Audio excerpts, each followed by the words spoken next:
Awesome. Hey, everyone. Thank you for joining the Central Valley Scholars 2022 Graduate School webinar.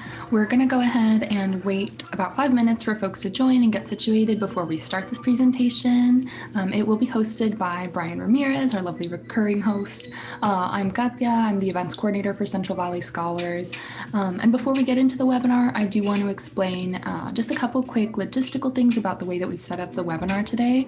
So you'll notice your camera and audio is off as attendees. This is just because we are recording so that we can post this on our website, and we want to keep your identities anonymous. But there will be plenty of time at the end for Q&A where you can ask to unmute yourself, and throughout the entire presentation, you are more than welcome to put your questions or comments in the Q&A box at the bottom. So feel free to do that at any point. We will most likely answer all those questions at the end. But yeah, just hang tight for another 4 minutes or so for folks to join.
Awesome. For anyone who might have just joined, I'm going to go ahead and make the announcement again. It will be starting at 6:05, so hang tight for just a couple minutes. Feel free to grab a notepad if you want to, or just get comfortable.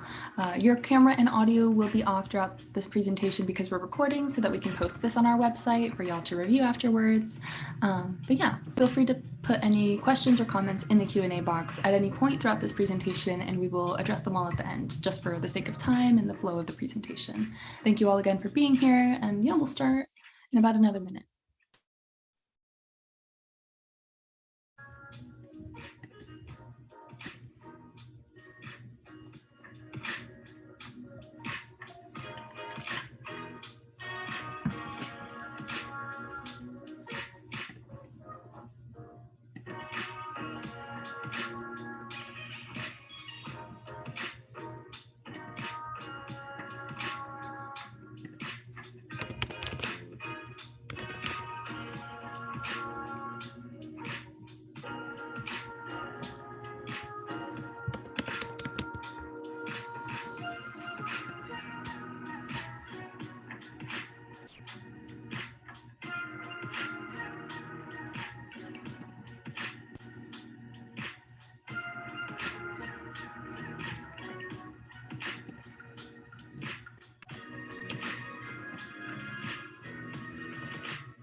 Okay, awesome. So it looks like it's 6:05. So we'll go ahead and get started, and people can trickle in later on if needed.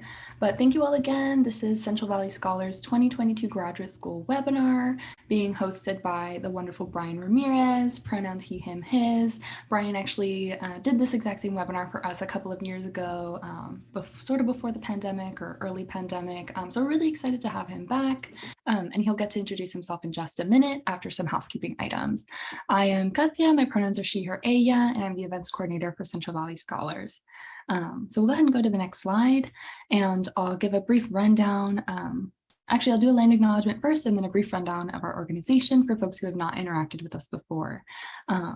So as I read over this land acknowledgement, know that it is specific to the Central Valley and the Fresno area where Central Valley Scholars is headquartered, but I will be dropping a link in the chat where you can find out which Indigenous territory you're on. If you don't already know, I personally am from Fresno, which is Yokuts territory, but I'm currently residing in the Berkeley Bay Area, which is Ohlone territory. So that is what this land acknowledgement is specific to. And do whatever you need to get comfortable in the space as I read this off, and then we'll move on. But I want to take a moment to acknowledge where we are, that the earth below our homes and below our feet is Yokuts territory and has belonged to and been tended to by the Yokuts people for hundreds of thousands of years. When white settlers arrived to what we otherwise know as the United States, they enacted genocide and theft of the land, labor, and resources, attempting to wipe out Indigenous communities entirely. It's important to acknowledge the land that we're living on and to recognize our history and relationship to the ongoing legacy of colonization in the US. And to also recognize the Yokuts people are still here and through resistance and resilience are still in the front lines, struggling for land rights, collective liberation, and an end to white supremacy. I invite you to take a moment to think about your relationship to this land and its history, and let those who have come before us in the struggle inform us on where we're going, so that together we can reimagine and collectively build a world in which we're all free. So with that being said, everyone let out, a deep breath, whatever you need to do to come back into this space. As I talk a little bit about Central Valley Scholars and our work outside of these webinars. We are an official 501c3 nonprofit, and we can go to the next slide. Perfect. So we are an official 501c3 nonprofit led majority by current or recent college graduates from the Central Valley and a couple other places in California as well, but mostly from the Central Valley. We are kind of three main year-round resources are our scholarships, which just closed, but since we were founded, we've actually been able to increase our scholarships from 3 scholarships to $25,000 worth of scholarships, including an LGBTQ scholarship, First Generation, Undocumented, Black Student Scholarship, and the list goes on. So I encourage you all to check those out. They are now actually open to current undergraduate students as well. So definitely encourage you to check out the requirements for next year's cycle in case you are interested in applying and are from the Central Valley. We do also offer these year-round webinars, which are open to anyone. You don't necessarily have to be from the Valley, but it is catered towards Central Valley needs. And we try to prioritize a lot of Central Valley narratives and speakers in our webinars. Yeah, we do everything from post-undergraduate workshop series, which takes place in the summer, to FAFSA, UC application, CSU application, and all of these kind of basic information that students need in order to apply to college and financial aid. We also have a DREAM Act webinar every year as well. And all of those recordings can be found at centralvalleyscholars.org/events, which I'll drop in the chat as well. That is also where you can register for our upcoming webinar on medical school, which is taking place on Wednesday from 6 to 7:30. We have a great host who was a farm worker and is now at Stanford Medical School. His name is Hector Gonzalez. I highly recommend that y'all check that out if you're interested. But yeah, some other programs we offer are our themtorship programs, which house about 10 students each year. This is normally high school students who are just want some hand holding throughout the entire college application process. So we really kind of hone in on making sure that they have those resources. But yeah, you can always check us out at centralvalleyscholars.org. And yeah, I will go ahead and hand it off to Brian now to introduce himself and get right into the webinar. And thank you to those of y'all who are awesome. Who have started to leave comments and things in the chat. We will definitely address those. But yeah, if at any point you all have difficulty hearing or seeing us, just let us know and we can try to adjust. But yeah, with that, I'll go ahead and hand it off to Brian. Beautiful. Can you see my screen? The about the host slide? Perfect. All right, well, good evening, everyone. My name is Brian Ramirez. A little bit about myself. I'm a former first generation graduate student at UCLA. And I'm currently an equity-focused housing development professional based in Seattle, actually. But I'm born and raised in Southeast LA in the Inland Empire in Southern California. And a little bit about my educational journey. I graduated from Berkeley in 2020 with a Bachelor of Arts in Urban Studies. And then I got my master's, like I said, from UCLA, which is a master's of urban and regional planning. Given that timeline, I applied to graduate school in late 2019 and received my results in early 2020. So given that, I was thankful enough to receive admission to 7 out of the 8 schools I applied to, including UCLA, USC, NYU, Michigan, UNC, Harvard, and Columbia.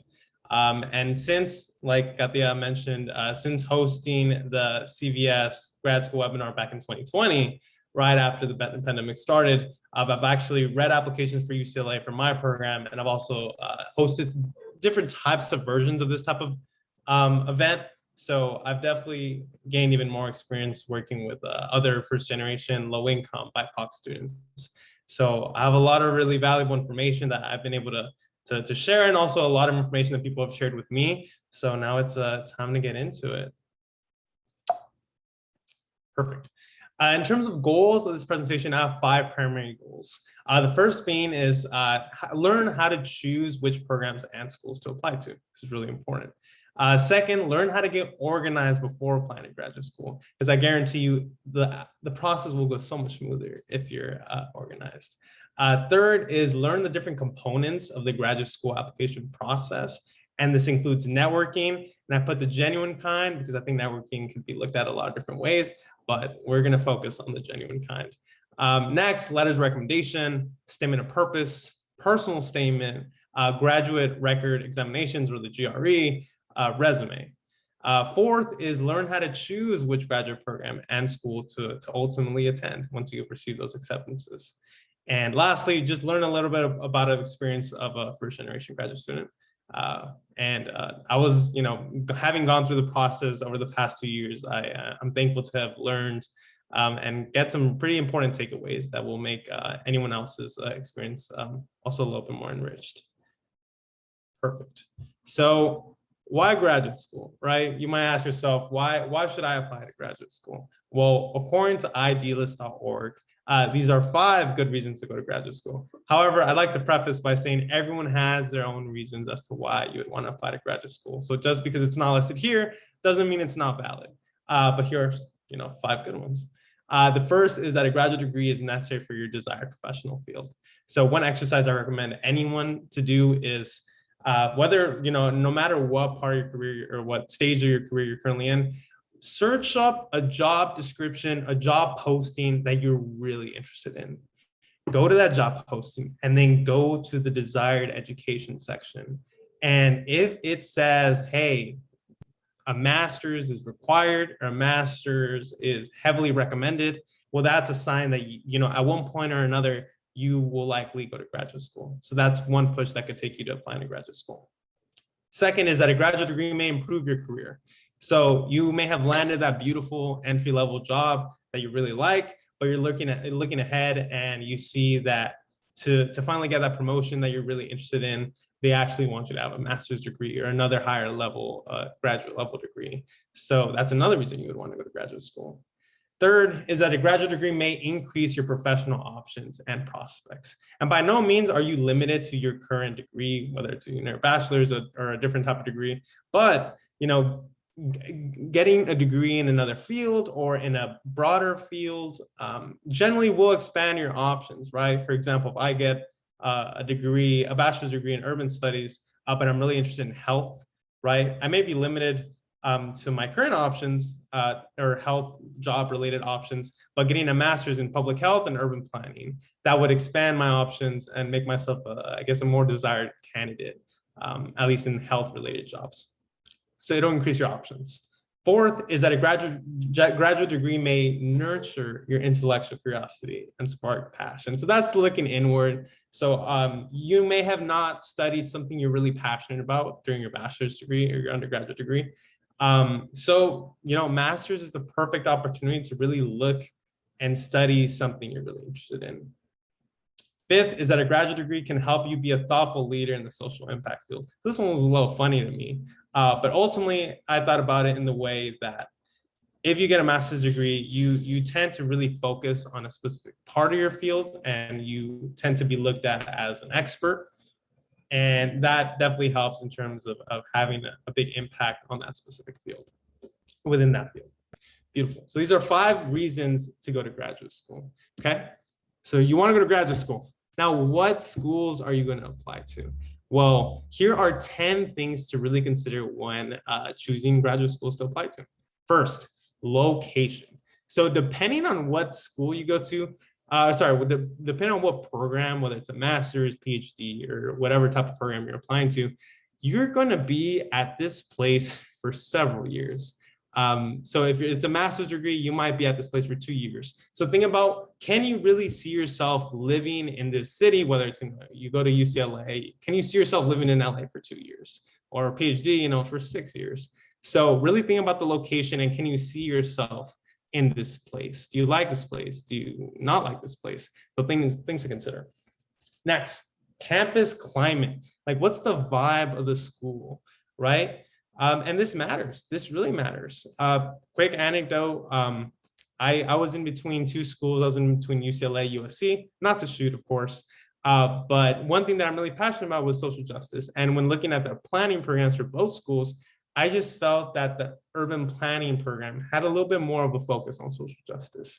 And I got that from the cohort mostly. So that made me lean more towards UCLA. So yeah, I was thankful to find that social justice focus in the school I ultimately ended up choosing. Next, degree program. So does the school does the school that you're looking at have the specific program you're looking for? And it might be a trade-off, right? So let's say I'm interested in planning programs, but there's a school I really like, but it doesn't have a planning program. As like the closest thing is like economics. Am I willing to make that trade-off because it's not the specific degree I want? So yeah, really consider if the schools you're looking at have the specific degree that you're looking for. Next is cost. Cost is going to vary abroad, around the board, but generally public schools tend to cost a little less than private schools. But to make it even more confusing, sometimes private schools offer more funding. So I really recommend you look at what financial opportunities or resources are available at both, so you can make a confident decision when it comes to cost and how much the program and your graduate school is going to cost. Next, time. So each program could vary by time. Some master's degrees are 2 years, some are 1, some are 3. PhDs, they could be as long as 8 or more years, depending on the program. So I would really recommend you look at what programs you're interested in and then how long they are. Because once again, that'll also determine whether you're interested in being in LA for 6 years. So yes, really think about the duration of the program. Next, resources. This matters a lot because remember, you're going to be in these places for several years and you want to have access to the resources that are going to support you, right? So things like research centers, cultural centers, academic and non-academic facilities. These are things that matter at the end of the day. Do you need assistance with writing? One school may offer a writing center that tutors you for free or looks over your essays. So these are things to really consider. Faculty. So something that's different in graduate school than like undergraduate is that you're a lot closer with faculty. Not only because classes are a lot smaller and more intimate, into like where you're like face to face with these people, but also a lot of times you're doing research with them, or you're working closely with them. You're being their TA.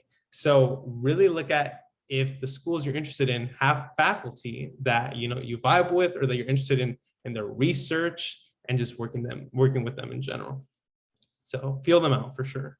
Next, online and on campus. So this is more relevant in, during COVID times, of course. But yeah, does your school offer, all online, or is it all in person?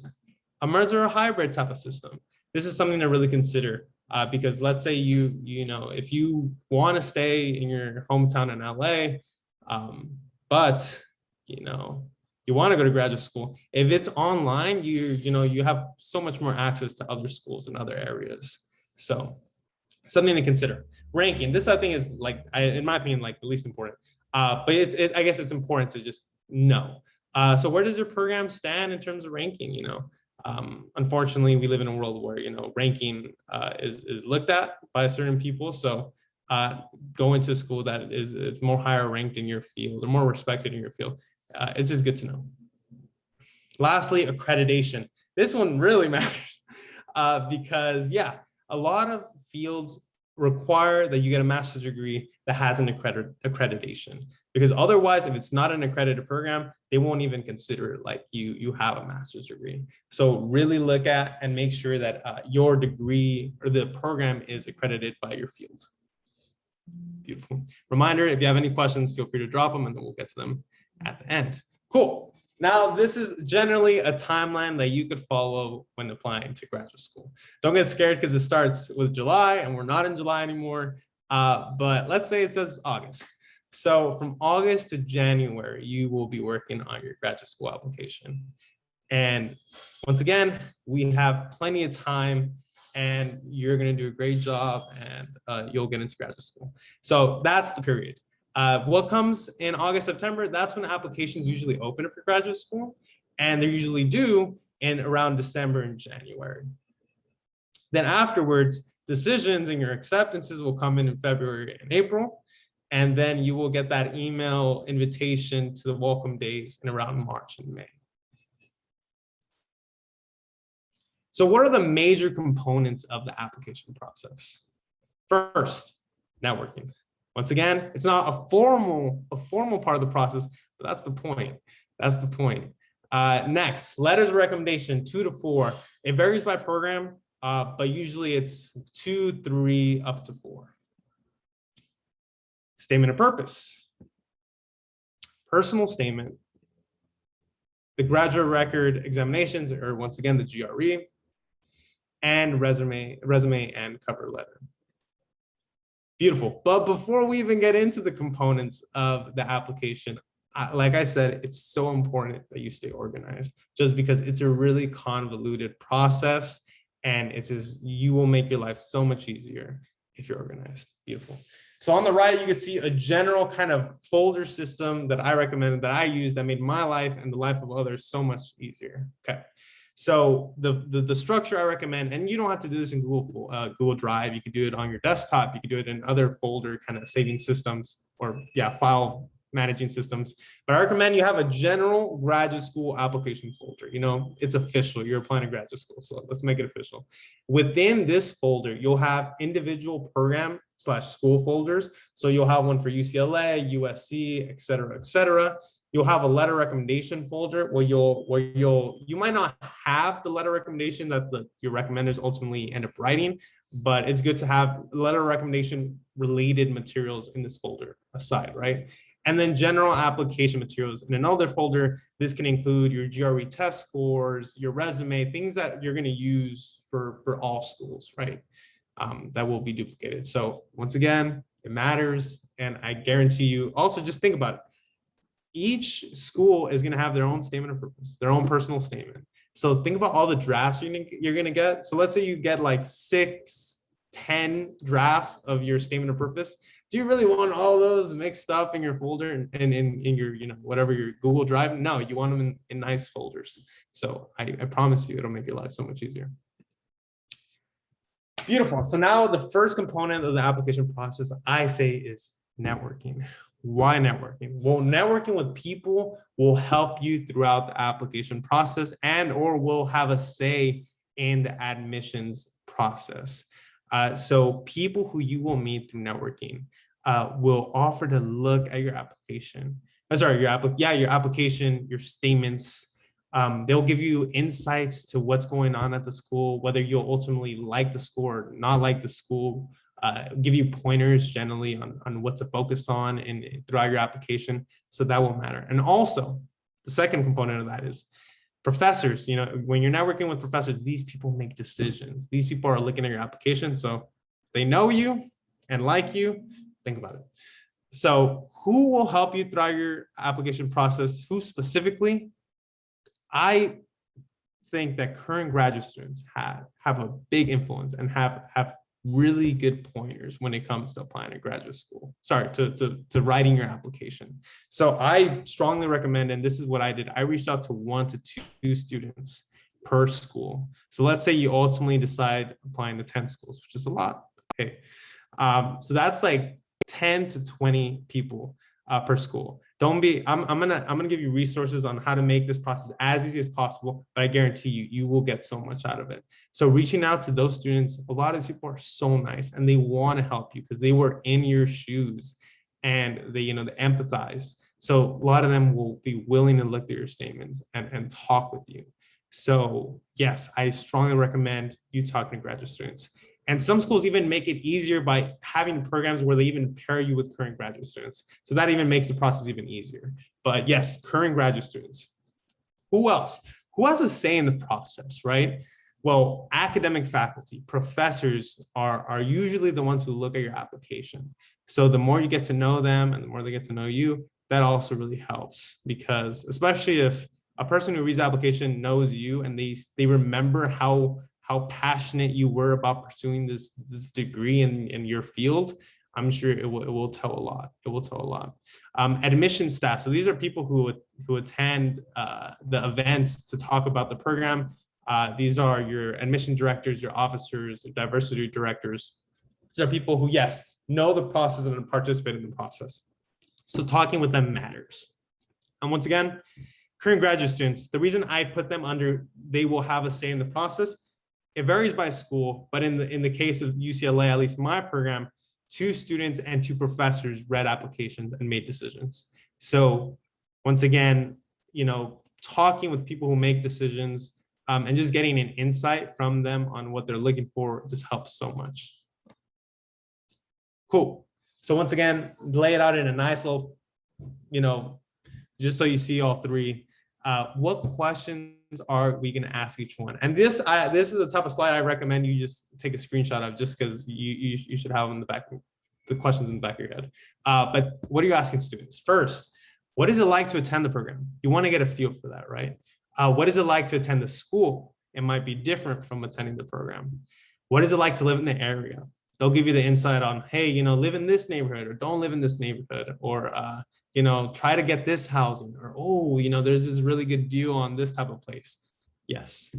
What is some advice / knowledge you have for me to strengthen my application? So these students know the program, they know the school, so they will be able to give you really good feedback. And low note, once again, a lot of these people are just so eager to talk with you and so eager to help you. So keep that in mind. What type of questions are you asking faculty? Ask questions like, what research are you doing? A lot of times in graduate school, you're doing research. You're doing research with professors. So get an idea of what work they're doing, because it might be work that you're really interested in, or it might be work that you're just not interested in. So you have your options in terms of your research. What other research is being done outside of their own research, right? Another good thing to know is, what skills am I going to acquire from this type of program? What institutions, like research institutions or centers, are available for students like myself to participate in? Really good to know. And once again, making a good impression is always good, right? Because once again, they're looking at your applications. Next, staff. Staff, their job is literally, they want to share this information with you. So this is the easiest one, right? So ask some questions like, what makes this program different from other universities? What funding opportunities are there for students? And when it comes to this, mention, like, for example, for me, I'm first generation, I'm Latinx, low income. So I mentioned these, like, hey, what scholarships, what programs, what fellowships are there for me? And these are the people who usually know. So keep that in mind. And also just generally, what resources are there for, once again, people with my identities. Once again, making a good impression is helpful, because you show how passionate you are about pursuing this field and attending this school and this program. So it'll help a lot. Beautiful. So now I'm going to give you examples of what these type of emails look like, right? Just to make it as least daunting as possible. So this was an email to a student organization that connected with prospective students. Feel free to take a screenshot to make it easier. I said, hey, my name is Brian. I'm a current 4th year, and I'm interested in your program. I talked to this person. It's always helpful to mention people that you've talked to, because it just shows like, oh, wow, this person really wants to go here. And I'm really interested in connecting with a student with this concentration. So this type of information it's going to help you connect to current students that are doing or studying exactly what you want to study. And I just included a little glimpse about my professional experience at the time. So that was students. Now this is academic faculty. So this is reaching out to professors. So hi, my name is Brian. I'm really interested in your school and your program. And this is where I mentioned, oh, and I'm really interested in your research on housing policy development and redevelopment. And I would love to talk with you for 20 to 30 minutes. Can we make that happen? And once again, a little glimpse about what I'm interested in or the work I've done. So this is an example. Now this is for academic staff. So this is for, I believe it was an assistant dean of diversity. So once again, hi, my name is Brian. I study this. I'm really interested in your program. And I hold these identities, first generation, low-income person of color from Southeast LA. And I'm really interested in your program. So sharing this type of information, once again, is going to connect you with either the people or the resources you're interested in connecting with. Cool. So now I included this example back in the first rendition of this webinar, but what's the impact of networking, right? So I reached out to Dr. Rowe from UNC and said, hi, my name is Brian. I'm interested in your school. And I'm really interested in this research of yours. And I would love to talk with you about the program and your research. What did he say? He said, I'm not doing that research anymore, but you should reach out to these people instead. But he said, I'm still down to meet if you want to. I'm like, okay, well, beautiful, let's meet. And what came out of that beautiful conversation with him was, it was a really nice, it was a genuine conversation.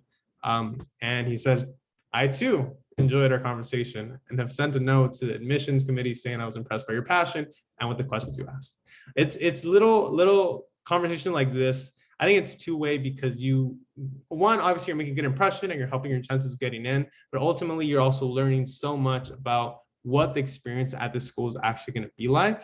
And yeah, it's just a win-win for everyone. And they want passionate people like us, and it's a win-win. So that's networking. Next, letters of recommendation. Letters of recommendation is going to vary by program. So who are you asking letters of recommendation from? Typically, you're asking from professors / instructors and or employers, right?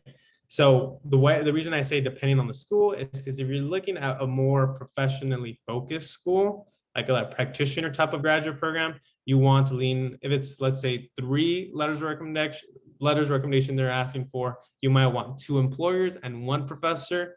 If it's more like academic, like a PhD program, you might want like 2 professors and 1 employer. So it will vary. But also, just quick note, if they say, hey, max 3, give them 3. If they say max 4, give them 4. The reason I recommend you include as many letters of recommendation as possible is because it's more of an opportunity for the people you trust to impress them and speak well on you. So it'll look even better on you if you have 4 strong letters of recommendation than 3, And once again, remember, no strong letters of recommendation. So make sure whoever you choose, you trust and they know you.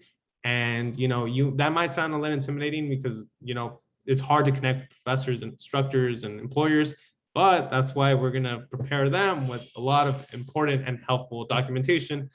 And let's get into that. So what should you have ready when you're asking for a letter of recommendation? So whether it's through Zoom, email, or in person, you should have these things ready. So first is some type of summary document. It could be like just a Word document that says, hey, thank you for offering to write me a strong letter of recommendation. And on this document, just summarize what you're asking them to do. Hey, I'm applying to these schools, list the 8 schools or list the blank number of schools and the program specifically. If you can't even list the concentration you're looking at, add a brief description of the program. Remember, because they're writing the letter recommendation, they want to know what type of program they want to tailor their letter to, right? the deadline of the application. This will help them keep them organized and on top of when each of them are due. Next, also give them a version of your statement of purpose and personal statement. These are things that are not only for the school, but when they read it, they're like, oh, wow, I didn't know that this person was so passionate about this, or I didn't know they were like, they had gone through this. Obviously, share whatever you're comfortable with. It, by no means is this a requirement. But once again, if they don't know you super well, because once again, it's hard to connect with professors and employers, this will give them a glimpse and some substance to work with when it comes to writing your letter. Next, resume. Give them an up-to-date resume. Remind them of all the beautiful and great work you've done. And lastly, if it's a professor or instructor, give them that A paper that they really liked, that they like ranted about and shared to the class. Make sure you include that. So how do you ask them for a letter of recommendation? It's always good, I mean, if possible, to be as personable as possible, like look them in the eyes and say, hey, write me a letter of recommendation. Or yeah, go to office hours. If they're your professor, go to their office if they're your employer. But yeah, do that. If it's in person, what I did was I put all these documents in a nice little manila folder and said, hey, can you write me a letter of recommendation? And then gave them all the documents. If it's through email, shoot them all the documents through email. And yeah, just the goal here is to make it as easy as possible for them to write you a strong letter of recommendation. So yes, this is a good foundation. And I followed this, and a lot of people were really happy with how easy it was to write one.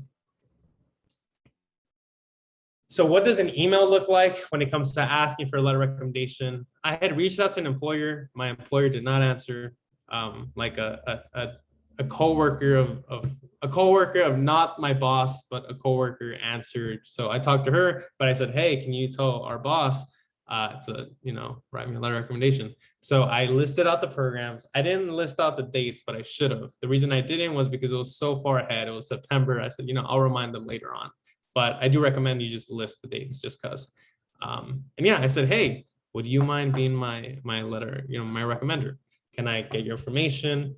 And remember, choose people who you trust, choose people that know you if possible. And yeah, if they don't know you, that's okay, because they're going to get to know you over that period.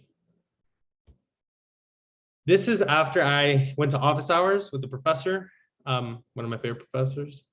And yeah, I said, thank you. Remember, I gave her a manila folder with all these documents, but I followed up with the same documents in email. The first one was that thank you. If you look at the attachments, the first one is that thank you. Thank you for offering to write me a letter of recommendation. Here are the schools. And actually I have a screenshot of that document in the next slide. Another thing I included in this email was my research that she oversaw. So that was there too. Third was an essay she gave me an A on. So that was there as well. Then I included my resume, and then I included a draft of my statement of purpose. And she was really happy with this information because she was set to write it. She didn't have to reach back out. She had all she needed to write me a strong letter of recommendation. So this is that first thank you document. Hey, yes, here is, I didn't include a description for each program just because they were mostly the same. So I just put UCLA's because it was my top choice. This is the goal of the program. These are the different schools I'm applying to.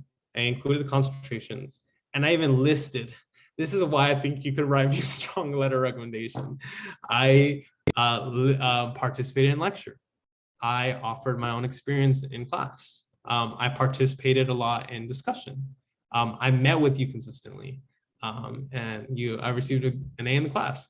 So, this, she could easily just be like, oh, okay, cool. I'm going to write about this. Or, oh, this reminds me of the fact you did this or this. So it's that type of work, this type of just ways to help them write you a strong letter of recommendation. And when you're stressed because the dates are coming up and those letters of recommendation haven't been submitted, remind them. It could be uncomfortable 100% because you feel like you might be bothering them. But remember, this is something you're dedicating so much time to, and you really want to get into graduate school. So yes, shoot them an email like this saying, hey, hopefully you're doing well. Just a reminder, this school application deadline is coming up. and just list all the different schools, remind them, hey, these are the deadlines. Let me know if you have any questions. So that's a lot of recommendations. Once again, a lot. So feel free to drop questions and we will get to them. Next, statement of purpose. So the first time I heard of a statement of purpose and personal statement was graduate school. So what's the difference between the two? Well, the SOP generally is what you are planning to do within the field of study in school. So like, what are you passionate about within this field? What are you trying to do with this degree? The personal statement is, who are you? How does your pursuit of graduate school relate to who you are, right? Bring in that personal, bring in that experience. So you may ask, what does a statement of purpose prompt look like? I just listed UCLA's. They're generally the same. The statement of purpose / research statement should concisely address the following in your own words: your personal, educational, and professional background, your motivation to seek a MERP degree in urban planning, and why you wish to study at UCLA, and the specific skills and questions you hope to explore in this program. The length will vary. It could be like 1,000 words. It could have a word count, it could have a page count, but it will vary. Also, make sure you focus, and I'll get to this, why that specific school. Don't submit the same statement of purpose to every school. Make sure you make it specific to each program, which is why we have different folders, remember. Editing the statement of purpose. Once again, create several drafts and have several people edit them. Don't have too many people in the kitchen, but yes, choose a good number of people who you trust. I put friends, family members, and current graduate students. Looking back on it, you may not trust your statements, whether it's personal statement or statement of purpose, with certain people. So yeah, just keep, these are people you could potentially look at. I would definitely focus on making sure current graduate students look at them though, just because once again, they went through the process and they're familiar. So this is an example. I'm gonna open up a little bit. So this is an intro. Remember, intros can be hard to write. So this is the intro for my statement of purpose. So as a first generation Mexican-American born and raised in the predominantly low-income Latinx community of Southeast LA, I realized that being Mexican and low-income in LA meant that you were institutionally limited in the neighborhoods in which you could live. For my family, that meant only having the means to live in certain neighborhoods is proportionally affected by issues including poor education and employment opportunities, concentrated poverty, and limited safe and affordable housing. The unjust reality that my community is not only segregated into certain neighborhoods, but also denied the resources and opportunities necessary to improve their quality of life inspires me to address the societal inequities and their consequences on low-income communities of color in LA. Through my personal background, urban studies, undergraduate education, and professional housing experiences, remember, this goes back to the prompt, right? Like, lay these things out. I've learned that equitable access to housing and neighborhoods is central to uplifting marginalized communities. For these reasons, I'm applying to UCLA's master's program to apply the tools necessary to prevent the displacement of vulnerable families, improve existing housing opportunities, and relieve concentrated poverty in LA and the United States. The MERP program will provide, tie back to the program. The MERP program will provide me with a comprehensive skill set to investigate the historical and contemporary forces that have created these socioeconomic disparities and navigate the political institutions necessary to develop housing policy that will lead to the equitable revitalization, reinvestment, and redevelopment of impacted communities. A lot. So where did I go on from this? I went paragraph focused on professional experience, 1, second, professional experience 2, professional experience 3, and in each one, I tie it back to the program. Oh, hey, I did this planning experience, and this connected to why I want to do this, and did the same. And once again, make sure you include a paragraph in each statement of purpose that ties it back to that specific school. Things you could write in that paragraph include the reason I really like UCLA is because of this professor or this research center or these type of courses that y'all offer that I'm really interested in. So remember, tie it back in. And yeah, that is generally what a statement of purpose consists of. So feel free to drop any questions. Personal statement, once again, this is opening up. What does the prompt usually look like? I dropped UCLA's once again. Unlike the statement of purpose, the personal history statement is a chance to provide a more narrative description of your background outside of your research interests, while not specifically evaluated by the faculty. This statement provides opportunity to share more about yourself in the application and may be used for diversity-based fellowship consideration. So they're really looking at who you are and how you are in relation to your field and your interest. So one thing I really recommend is be honest about who you are and the identities you hold, because otherwise they won't know how great of a person you are and just generally your experiences. So quick anecdote, I remember I had a friend look at my statements and, you know, she read through them. And yeah, I was like, all right, what's your feedback? And she said, who are you? And I was like, what? And she was like, yeah, Brian, like you don't mention, you know, your economic status, you don't mention, you know, certain things about you that are central to your experience and the way you navigate the world and the way you navigate through the field. And I was like, oh, damn. So that's why in my personal statement and even my statement of purpose, I put, boom, this is who I am. This is what I've gone through. And yeah, it's good to just paint an honest picture of your experience. And that definitely helps. And once again, create several drafts. It's by no means are you going to get it right on the first time, but that's okay. So opening it up, once again, just for the sake of giving you an idea of what a personal statement can consist of. This is an intro for my personal statement. So after my parents' divorce in 2008, my brother's mother and I moved from the Inland Empire to Southeast LA, leaving behind my father and our childhood home. Despite being a low-income first-generation Mexican-American living in a predominantly low-income community of color, I was fortunate enough to have never experienced housing insecurity because both of my parents worked long hours to make ends meet. Then one day during my third year at Berkeley, I received an unexpected phone call from my father explaining that he was in the process of foreclosing on our childhood home. He had been unable to complete the home payments for the last 4 months because he was fired from his job for a physical disability he developed from actually working there. So a few weeks later, my father had no choice but to move out of the home my family had lived in since 2003 and into his compact Chevrolet Astra van. So in this personal statement, I connected back, once again, why am I passionate about housing justice? What was the experience of connecting my dad with housing related resources and just like economic resources to make sure he was all right and that our family was all right. So yes, tie it back, be honest with yourself about yourself, and yeah, it could be daunting, but it could also be a beautiful experience to just like remember, wow, I'm passionate about this because, you know, I've gone through this. So it could also be empowering. Next, the graduate record examination. So the GRE, great news. A lot of programs have actually removed the GRE requirement.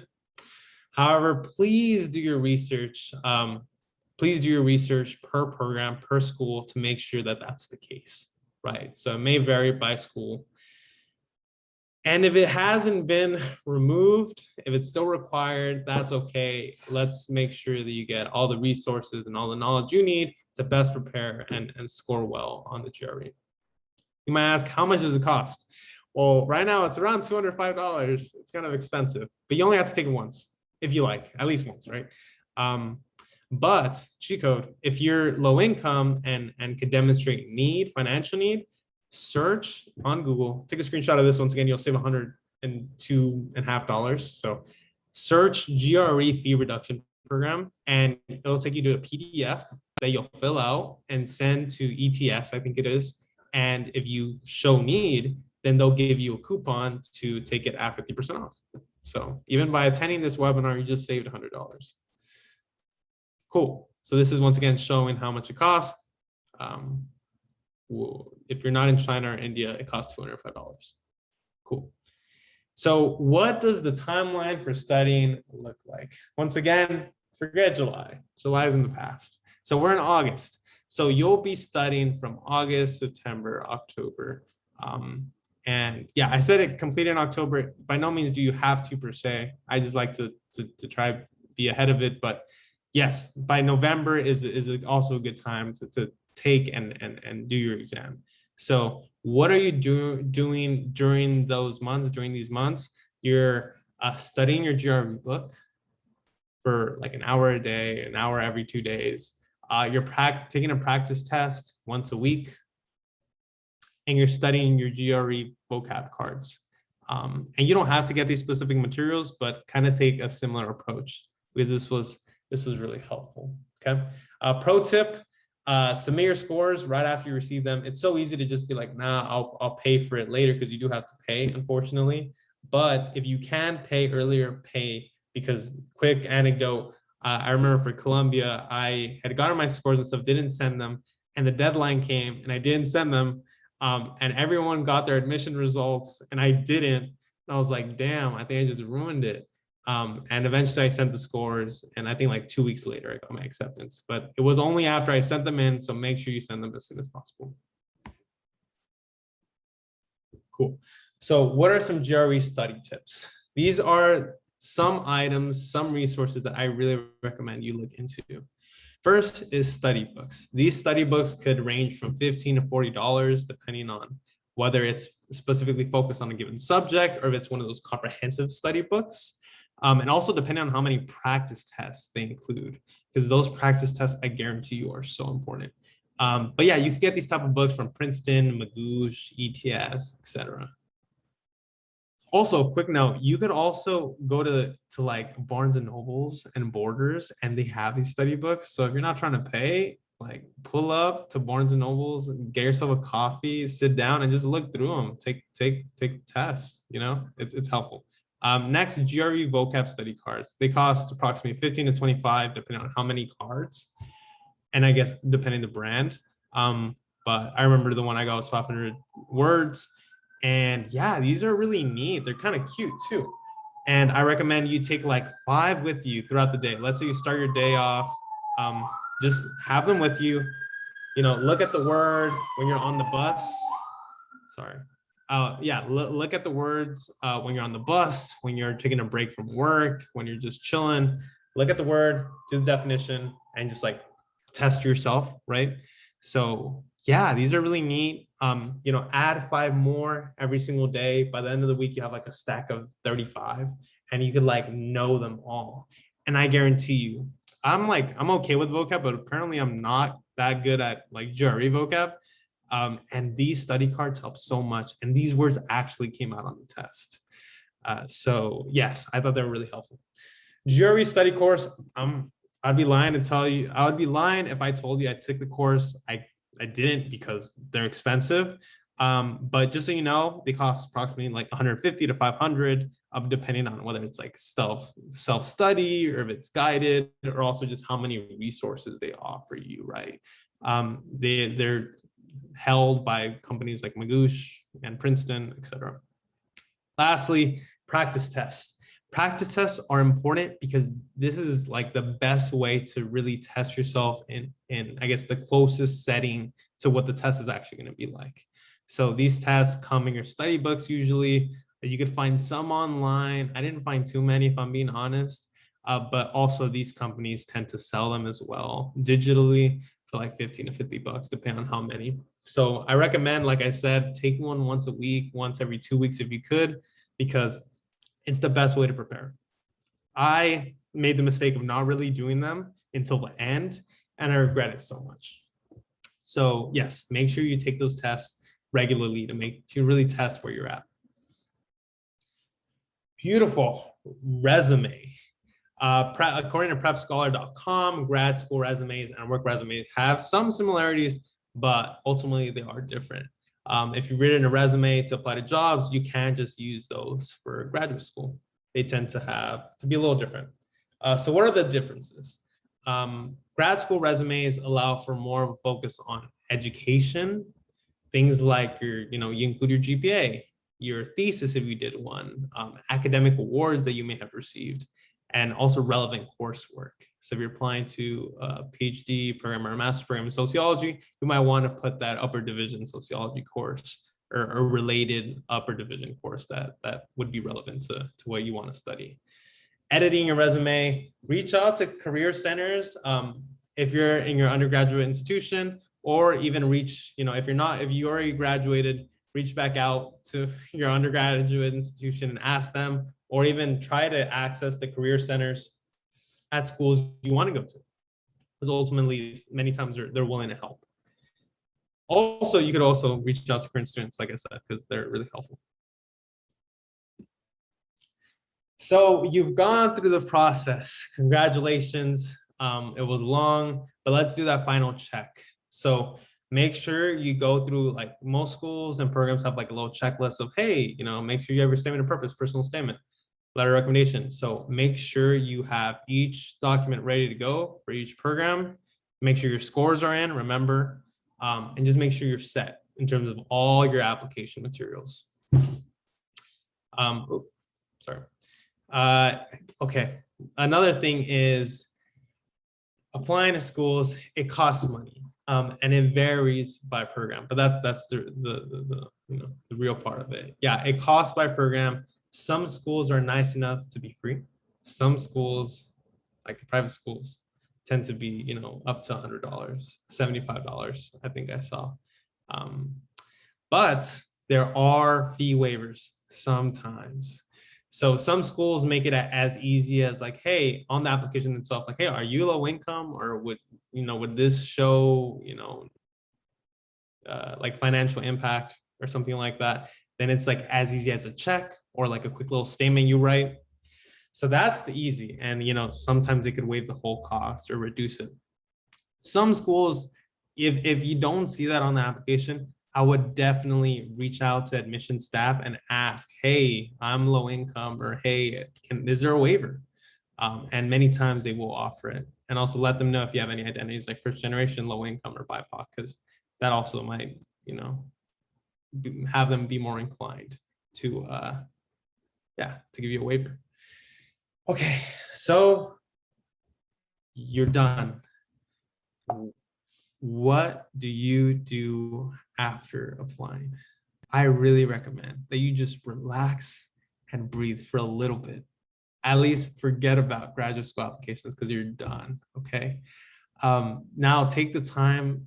Right now, if you're an undergrad, go back to school. If you're working post-grad, just focus on work. Just know, people around you were proud of you because that was not easy. And just you're done. So what do you do after admissions results come out months later? I'm a firm believer of celebrating every single admissions offer, because remember how many people we had to reach out to. Remember, two students, 2 professors, 2 staff. Remember when you had those 4 phone calls per week?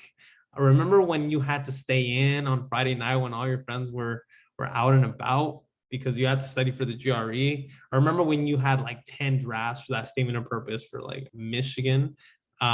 Just remember all that hard work was worth it, and now you have this offer, which is nice. It's not everything, but it's nice. Also, make sure to update your recommenders and your colleagues, because these, once again, were the people who helped support you throughout the process. Let them know, hey, I got into this school. Thank you so much. And they want to hear from you because it makes them happy too. Like they want to know that their hard work, their letters led to an admission. So, if you can, treat them to a cup of coffee, treat them to a meal. It's always good. Catch up. Next, visit schools. Go on vacation. A lot of times these schools will literally pay for your like plane ticket to go visit the school. So let's say you apply to NYU and they offer to pay your plane ticket. You're not only going to see the school, you're going to New York. No, but jokes aside, like think about it. Like visiting the school is one of the best ways to really get a feel for whether you're gonna like the school or not. What resources are there? Can you see yourself living in the area? So definitely take advantage of those free trips if you could, because also they cater to you on those admission days. So they'll give you a good time. Lastly, assess your options when it comes to financial aid, because once again, a lot of times it comes down to money, right? So get a feel, do your calculations, see how much each one will cost ultimately, which offers do you like, which ones do you not like, because this is also a good way to eliminate offers that you may not want to, accept. Also, this is the time to also negotiate, right? So let's say school one gives you 100% tuition paid, the second one gives you 75% tuition paid. Then, if you really want to go to school too, then you tell school too, hey, like I would love to go to your school. But finances matter, and school one offered me 100%. Can you match that? And more often than not, they might oblige. So make sure, don't be afraid to do that. There's resources online to how to format those emails or how to have those conversations. So I would definitely do that, because you could save yourself a lot of money. Beautiful. Choosing a school. I would recommend go back to one of those first slides that we had in this presentation on things to consider when it comes to applying to deciding which schools to apply to. Revisit that, because those will matter again when it comes to finally making the decision on which school you ultimately want to go to. So do that, visit the school, and assess the financial packages. So after this, I'd like to congratulate you in advance, because you're so close to choosing the school you'll ultimately attend. So that's beautiful. But the graduate school application process is not always easy. So especially when it includes rejections. So I just want to recognize that rejections can be difficult to receive. But before you move forward with any reactionary steps, please first take a time to really process your feelings. Knowing how you feel is really important when it comes to the healing. During this process, take time to really separate the rejections from your self-worth, because we're definitely more than acceptances. And also, regardless of rejections, the fact that you went through the tedious application process is really telling of your work ethic and determination. So we're also really proud of you for that. And if after receiving all your admission results, you decide not to accept any offer, then just know you could really apply again next year, the year after.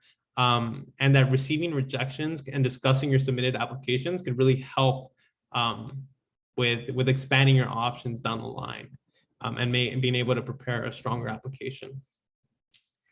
And yeah, this can help you yield more options than you did before. I have a really good friend who I think is so smart, so hardworking, and he applied to graduate school the first time around, and he didn't get into any school. Now, obviously, that's hard.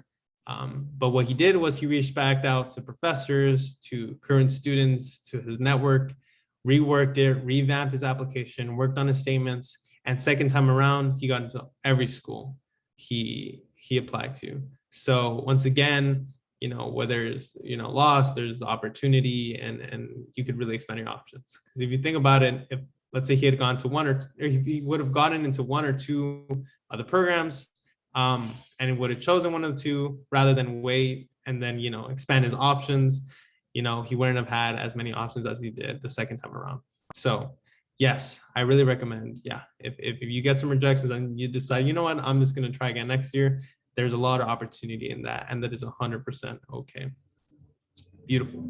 So that is a graduate school application process. Now I'm going to segue a little bit into just what some general experience and advice I would have, having gone through the process so recently, right? Having graduated in June of 2022 and having applied in late 2019 and 2020. Okay, so what would I recommend to make sure that you have the most enriched time at graduate school? First is, I promise, find your community. You likely will find them within your cohort, right? The other people who are in the same program that you're in, the same year. And I guarantee you, a lot of times, these are the people who will support you emotionally, physically, academically. These are the people who will stay up with you on campus, working on that long essay or group project that you have due. So yeah, make sure to build time, community outside of the classroom. Make sure to take the time to build community outside of the classroom. Go out, go to baseball games, go to birthday parties, go to parties, just have a good time, and make sure, because remember, you're spending years at this place. Make sure you have a good time while you're there. Next, find your opportunities. I'm a firm believer that you will take as much outside of the classroom as you will inside the classroom. So on top of your classes, if you can, pick up that internship, that research opportunity, that job. How can you do that? Attend job fairs, network through LinkedIn. LinkedIn is so helpful in terms of reaching out. Say, hey, I'm a graduate student at blank university. I would love to see if you have an opportunity. They love graduate students. So yes, make sure you pick up an opportunity or two during graduate school, because you will learn so much. And it almost fits really well with your graduate program, right? A lot of the times, at least for me, what I was doing outside of the classroom was things I was learning, were things I was learning inside the classroom. So they complemented each other very well. So make sure you have opportunities during your program, because you will learn a lot. Next, establish post-graduation professional relationships. I'll be real with you. If you're in this webinar, you're either in undergrad or have graduated undergrad, that post-undergrad, job search is tough. So being prepared and having an opportunity lined up after graduation it just makes your life so much easier. So what I recommend, months before you graduate. I graduated in June. I decided to look at employers and network with people in the field in December, January, just so I had time to have those informational interviews. Hey, my name is Brian. I'm interested in your company or your organization. I'd love to talk. And then a few months later, you're like, hey, are there any jobs around? Please. So yeah, I would definitely reach out months before. And also it's really relevant, especially if you're going to school away from where you want to ultimately work. From my situation, I was back home in LA, but I wanted to move to Seattle, where I currently live. So that I made sure I reached out even months before, right? So 6 months was good, because I was able to reach out to people and learn more about the field over here, and then ultimately get an opportunity. And yes, a lot of job opportunities come from non-job applications. A lot of times they come from networking, which is another reason why I really recommend you network. So those are my big 3 takeaways in terms of being a first generation student and navigating these institutions, and these pieces of advice that I really recommend. And with that said, I would just like to thank you for coming to this webinar. Hopefully you took away a good amount of things, and now we're going to segue into our Q&A section of this webinar. Thank you. Awesome. Thank you so much, Brian. And thank you to everyone who has already dropped their questions in the chat. We'll go ahead and get around to those in just a second. Before we do that, I want to make the announcement, and I will drop the link in the chat for everyone, that this is your ticket to enter the $50 raffle that was promoted on our socials and everything. So you just take this really quick survey. It's going to ask you about your knowledge on the graduate school experience and application before and after attending this webinar. It shouldn't take more than a couple of minutes. So if you could all please fill that out as we go through your questions, that would be fantastic. And yeah, so we're gonna go ahead and kind of just work our way through the questions. We'll try to do a hard stop of 7:30. So I'll go ahead and start reading them off to you, Brian. And yeah, so our first question is, who are good people to consider asking for letters of rec? Any advice on how to make this easier? Yeah, sorry, there's a clock passing by. In terms of who to ask for a letter recommendation, like I said, professors, instructors, and then employers. So it could be tricky also, let's say for the example of an employer, getting a letter from the big boss might look great, but you might not work really close with the big boss. So one way to get the letter from the big boss, even though you don't work with the big boss, is get like a coworker who's close to the big boss, write the letter, someone who knows you, and ask the big boss if they could just sign it. And that's a perfectly accepted and just a common way that a lot of people do it. So yes, typically make sure that whoever writes your letter of recommendation is someone who knows your work and yes, knows how you work and can speak on you. Because in my experience of reading applications, it's unfortunate when you read an application where, the letter of recommendation is like a paragraph. And it's unfortunate, but yes, that happens, and we want to avoid that, because the longer, the more in depth, the more they can honestly speak about you, the better.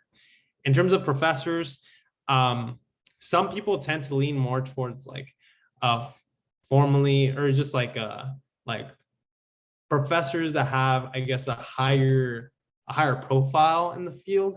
that by no means is the only way to go. So I would just go to a professor, instructor that really knows how you are in the classroom and also how you are outside of the classroom, and then choose those people. Another thing also within that is you might, once again, not have a good relationship or might not know the professor well, but they might have a TA that you really worked with and that could speak on you. You could take the similar approach to the coworker and the big boss and do it with the TA. Cool. Awesome, thank you. I'll go ahead and read out the next question. So someone asked, what advice would you give students who don't currently have strong relationships or connections with professors for letters of rec? Should we consider a gap year if that's the only thing holding us back? Yeah, no, and this could be a real thing, especially because once again, it's really hard to connect with professors, especially if you know have large classes. I would say reach out, you know, when you can and schedule time to just talk, catch up, look up their email. If you don't have it already, look it up and just say, hey, you know, I graduated from your school, or hey, you know, I'm currently in your class and would just love to talk with you about applying to graduate school and just the field. And they'll likely say yes.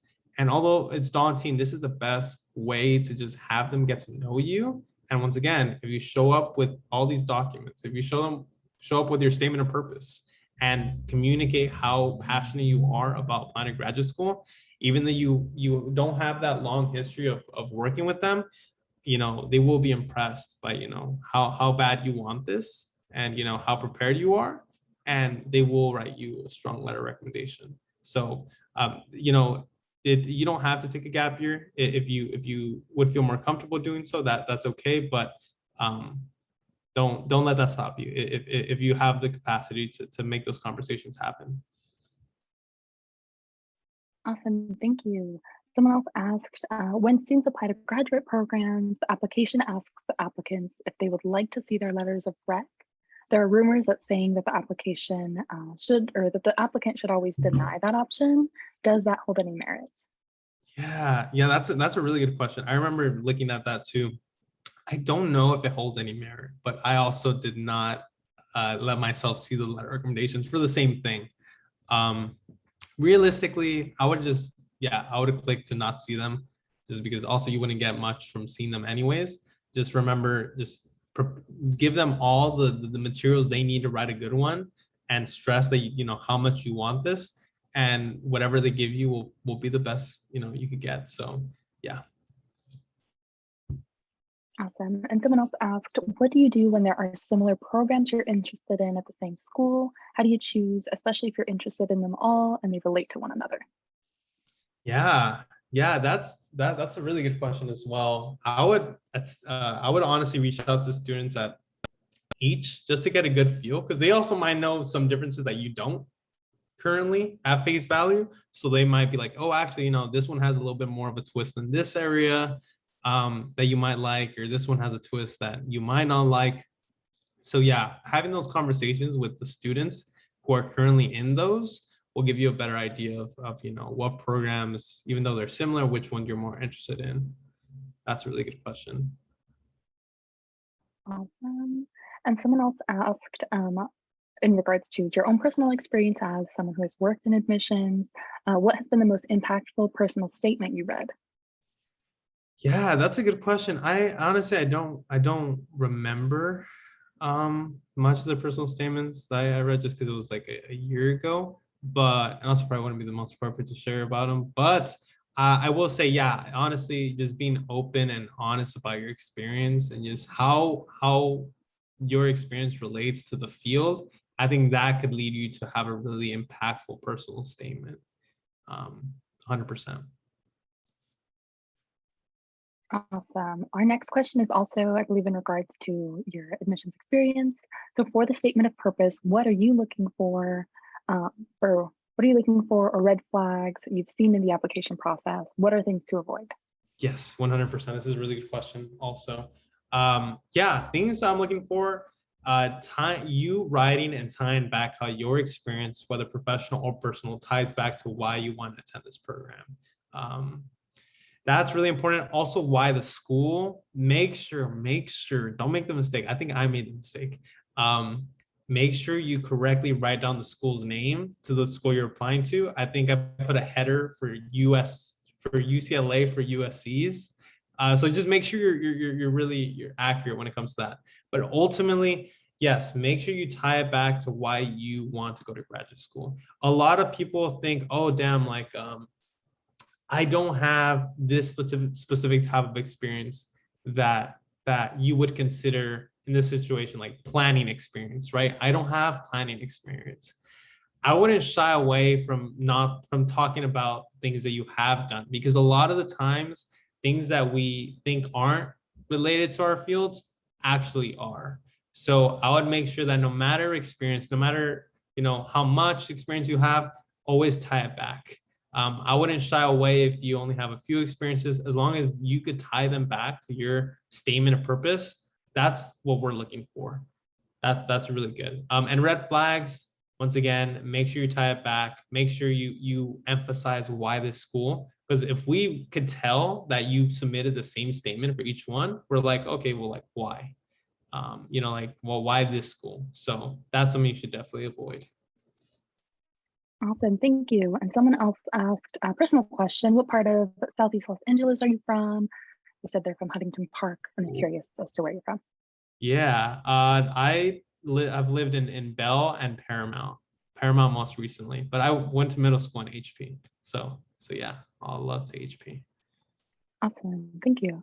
And someone else, can you increase your GPA after you graduate undergrad?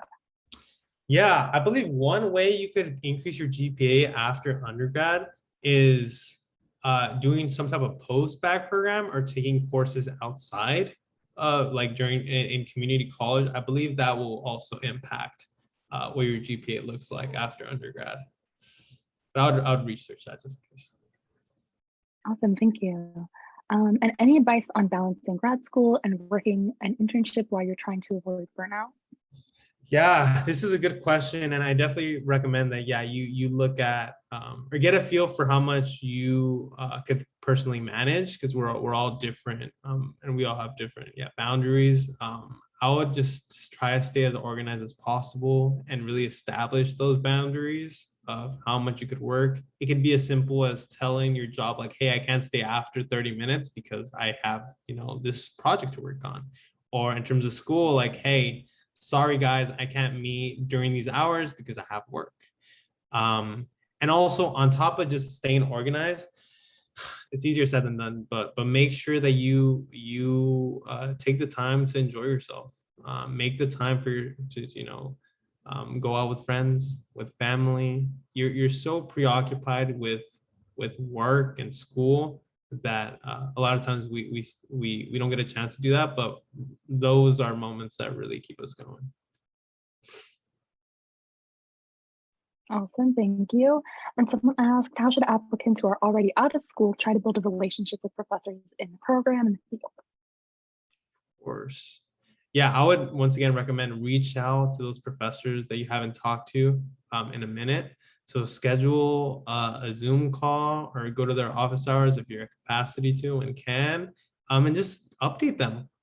Even if you like barely knew them, be like, hey, I just like to let you know, like, I really enjoyed your class. This led me to pursue this job opportunity, and I'd just love to talk with you about what my current career looks like and what I'm planning to do. And that's kind of where you like plant the seed and begin to mention graduate school and how they could help. And a lot of times I'll be like, you know what, I'd love to.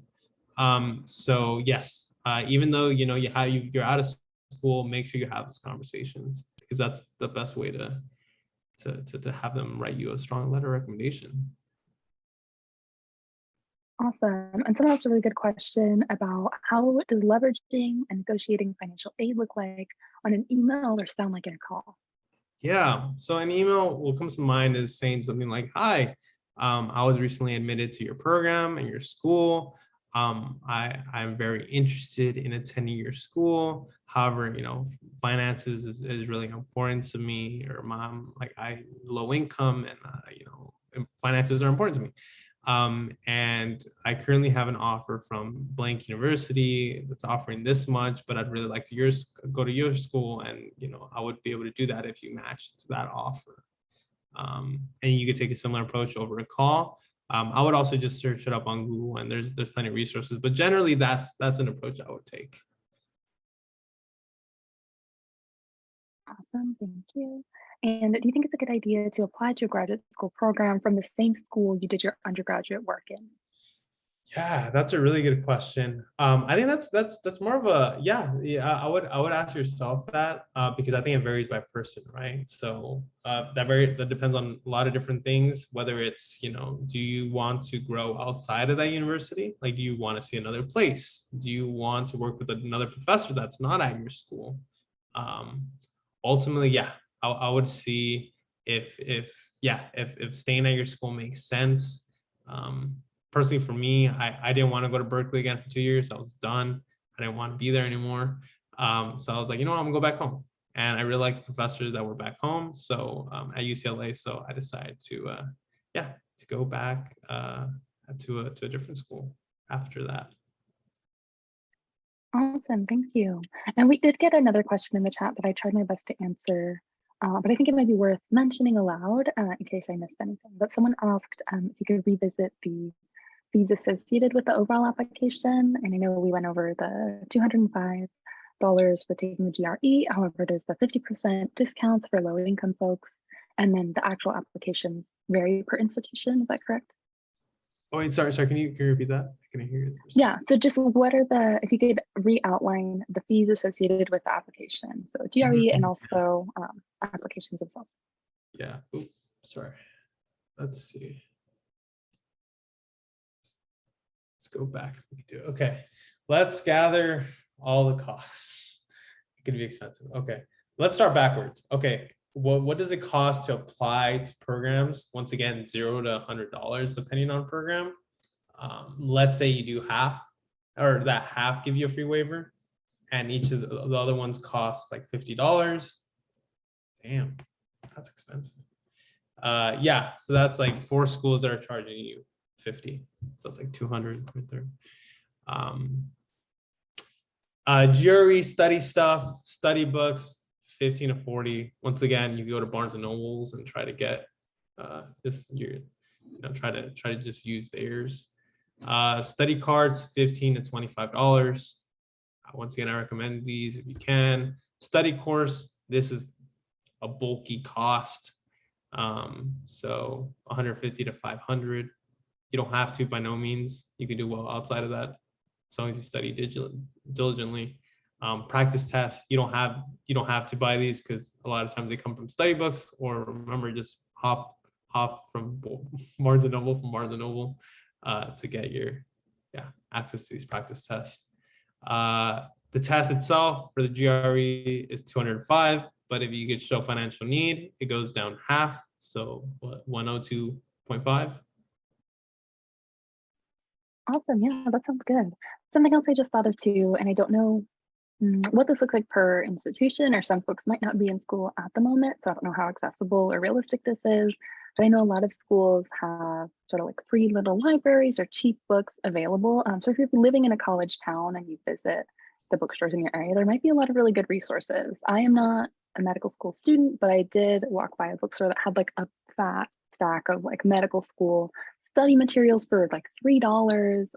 I don't know how outdated it was, but I was like, oh my gosh, that would be such a steal if that was something I was looking into. And I think while you are also, in the process of networking very genuinely and reaching out to all of these different graduate students and faculty, maybe there's a potential, if you're going out to coffee with them, or maybe there's potential for asking like, what study resources do you recommend personally, or what do you happen to have any old textbooks? I've definitely gotten books and things from old professors before, so that could be another way of financing that, if that makes sense. Or even just like the department offices sometimes have that type of resource. So yeah, definitely look into it. Okay, and someone asked, can we contact you through email if we have more questions or feedback? Yeah, I'll hand that off to you.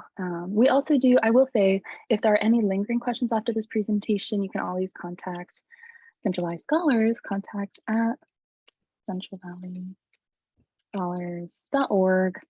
This is also on our website as well.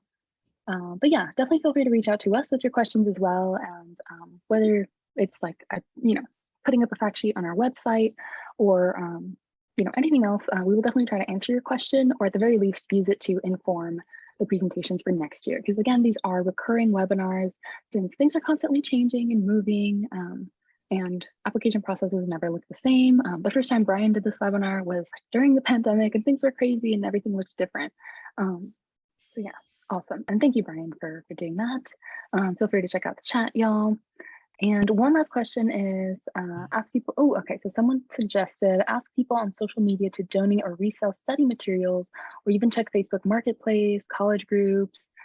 People will basically give them away, give you notes and everything like that. So that is a really great way of getting this type of resource, especially since if you are following Brian's very successful method, you will be doing a lot of this networking anyway. Might as well throw in a question about like, what do you recommend for study materials? Also, do you have any that I can use? But yeah, so those are all good options. Yeah, and a lot of times, like especially if you're in undergrad currently, a lot of times it's the organizations you're a part of, like student orgs, or if you're in a frat or fraternity. A lot of times they have banks, like banks of like these type of study materials. So yeah, take advantage of that as well, if you can. Yeah. One other thing too, since we have a little bit of time left and no questions in the Q&A so far, Brian, if you could talk a little bit more about what your acceptances looked like and kind of what the results of your graduate school application experience were. That way folks know, just how successful this great method is. Oh, yeah, sure. So yeah, I was accepted to 7 out of the 8 schools I applied to. Schools I was accepted to included USC, UCLA, Michigan, NYU, UNC, Columbia, and Harvard. And yeah, they came at different times. I think the first one came like in February of 2020. And once again, it was just so beautiful. Like it was from UNC. So remember, think back to when I networked with Dr. Rowe, like it felt accomplishing because I felt, okay, like my hard work, including me talking with people, ultimately led to an acceptance. And it's beautiful. It's beautiful to celebrate, with your friends and family with those type of things. But yeah, the school I didn't get into was MIT. That sucked. And yeah, once again, not an easy process. But yeah, make sure you separate your self-worth from your rejections, because that's not everything. And once again, if you don't like your options post admissions, remember that you could always apply again the following year. Awesome. Thank you so much, Brian, for sharing a little bit more about your own experience. I will once again just drop the link to our feedback survey in the chat. I copy pasted the wrong message, but this is our feedback survey for the raffle prize in case folks haven't already gotten a chance to open it, or yeah, if you want to open it now, that would be great. That way we can make sure to enter you in that, and we'll get back to the raffle winner probably within a week. So if we don't reach out to you, you know why. Was it Slay in the chat? Thank you. And yeah, and thank you all for your positive feedback and great questions in the chat. We really appreciate it. If like one person or if anyone is interested in raising their hand to be unmuted, we're happy to answer a question aloud. If not, we'll probably end here. We have a couple extra minutes. And yeah, thank you so much, Brian, again, for being so willing to share all this great information about your process, your tips, your resources, and of course, your email and contact information as well. That's really, really great. And yeah, thank you to everyone who has attended. Definitely visit our website afterwards, centralvalleyscholars.org/events. That's where you'll be able to find Brian's recording from previous years and also from this year within a week or so after today, once we've kind of edited it. And posted it on there. We do also have a lot of really great related graduate school resources, including an article that Brian wrote years back, and just other like institutions that are offering similar resources. And of course, definitely browse our website for the scholarships that we offer and different things, see if you qualify. And yeah, just take advantage of everything we have to offer as much as possible. And yeah, I don't know if Brian, you have one last piece of advice that you'd like to leave students off with. Feel free to take it away. Yeah, I would just like to wish everyone luck. I just want to remind you that you're willing and you're capable and you're intelligent and you're passionate, and that that you could do this, and that there's, we never do it alone. So make sure that you reach out for help, and that, yeah, you stay within your circle and reach outside of your circle to best prepare yourself to go through this process. But I'm wishing you the best of luck. Like Katia said, feel free to reach out to us. Feel free to reach out to me if you have any questions, if you'd like to schedule a time to talk. I'd be more than happy to share anything or answer any questions, or even read a statement or two in regards to your application. So yeah, just want to wish you the best of luck, and hopefully you got something good out of this webinar. Awesome. Thank you all so much. So with that, we'll go ahead and close out. Thank you again, Brian. And we hope to see you all at a webinar again soon, or taking advantage of some of our programs. Have a good night, everyone. And thank you again, Brian. Right. Bye-bye.